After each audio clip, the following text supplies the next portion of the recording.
കട്ടപ്പന കുട്ടിക്കാനം മലയോര ഹൈവേയിലെ കലുങ്കുകളുടെ നിർമ്മാണം വൈകുന്നതോടെ ഗതാഗതക്കുരുക്ക് രൂക്ഷം. സ്കൂൾ കവലയിലും നരിയമ്പാറയിലുമാണ് കലുങ്ക് നിർമ്മാണം വലിയ ഗതാഗതക്കുരുക്കിന് കാരണമാകുന്നത്. മലയോര ഹൈവേയുടെ കട്ടപ്പന നരിയമ്പാറ റീച്ചിലെ ടാറിംഗ് BMBC നിലവാരത്തിൽ പൂർത്തിയായെങ്കിലും കലുങ്ക് നിർമ്മാണം പാതിവഴിയിൽ നിലച്ചതാണ് ഗതാഗതക്കുരുക്കിന് കാരണമാകുന്നത്. സ്കൂൾ കവലയിലും നരിയമ്പാറ പ്ലാമൂട് ജംഗ്ഷനിലുമാണ് കലുങ്ക് നിർമ്മാണത്തിന്റെ പേരിൽ വൺവേയായി ട്രാഫിക് നിയന്ത്രിച്ചിരിക്കുന്നത്. ഇടുക്കി കവലയിൽ നിന്നും സെന്റ് ജോൺസ് ആശുപത്രി റോഡ് വഴിയും വാഹനങ്ങൾ എത്തുന്ന സ്കൂൾ കവലയിലാണ് മണിക്കൂറുകളോളം ഗതാഗതം നിശ്ചലമാകുന്നത്. വൈകുന്നേരങ്ങളിൽ ഗതാഗതം സ്തംഭിക്കുന്നതോടെ വാഹന യാത്രികർ തമ്മിൽ വാക്കേറ്റവും പതിവാണ്.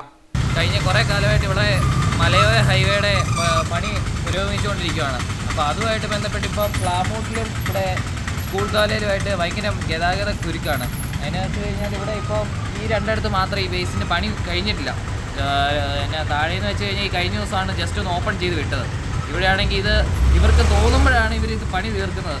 അതെന്നാന്ന് വെച്ചാൽ ബാക്കി എല്ലായിടത്തും പണി തീർന്നു വരുന്നുണ്ട്, ഇവിടെ മാത്രം പണി തീരുന്നില്ല. ഇത് കട്ടപ്പനയെന്ന് വെച്ച് കഴിഞ്ഞാൽ കട്ടപ്പനയിലെ പൊതുജനങ്ങൾ ഇപ്പോൾ ജോലി കഴിഞ്ഞ് വരുന്ന സമയമാണ് ഈ വൈകുന്നേര സമയങ്ങളൊക്കെ. ഈ സമയത്ത് ഭയങ്കര അതിശക്തമായ, നിങ്ങൾക്ക് കണ്ടാൽ തന്നെ മനസ്സിലാവും, അതിശക്തമായ ഗതാഗത കുരുക്കാണ് ഇവിടെ അനുഭവപ്പെടുന്നത്. അതിനൊരു മാർഗം വേണം. ഈ കോൺട്രാക്ടർ ഒന്നെങ്കിൽ ഇതിനൊരു നീക്കുപോക്ക് ഉണ്ടാക്കണം, ഉടനെ അടിയന്തരമായിട്ട് തന്നെ ഒരു നീക്കുപോക്ക് ഉണ്ടാക്കണം. അല്ലെങ്കിൽ ഇത് ഗതാഗതം ഒന്ന് നമുക്കൊന്ന് വണ്ടി കടന്നു പോകാൻ ഒരാൾ സൈഡിൽ പറഞ്ഞു തരുവാണെങ്കിൽ അത് അത്ര നല്ലതാണ്. ഇത് അതുപോലും ഇല്ല, ഇവിടെ ആരുമില്ല. ഇവിടെ ഏതെങ്കിലും വണ്ടിക്കാരെ മുന്നിൽ കയറ്റി വെച്ച് കഴിഞ്ഞാൽ മറ്റോ മുന്നിൽ കയറ്റി വെക്കുന്നതോടെ വരെ അവരങ്ങോട്ടും ഇങ്ങോട്ടും മത്സരം, പിന്നെ ആര് കയറി പോകണമെന്ന് പറഞ്ഞു. അപ്പോൾ അതുണ്ടാവാതെ ഇപ്പോൾ പിന്നെ കുറച്ച് മുന്നേ പോലീസുകാർ വന്ന് കുറച്ച് മാറ്റി വിട്ടു. അതൊന്നും അല്ലാതെ ഇത് അതിവേഗത്തിൽ തന്നെ ഈ മലയോര ഹൈവേയുടെ ഈ പണി പുരോഗമിക്കണമെന്നാണ് പറയാനുള്ളത്. ഇടുക്കി കവല നരിയമ്പാറ റീച്ചിലെ മറ്റു കലുങ്കുകളുടെ നിർമ്മാണം പൂർത്തിയായതാണ്.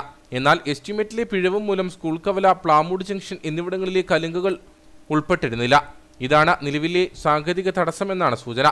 നിർമ്മാണം മന്ദഗതിയിലായതോടെ പൊതുജനങ്ങളാണ് ഏറെ ബുദ്ധിമുട്ട് അനുഭവിക്കുന്നത്.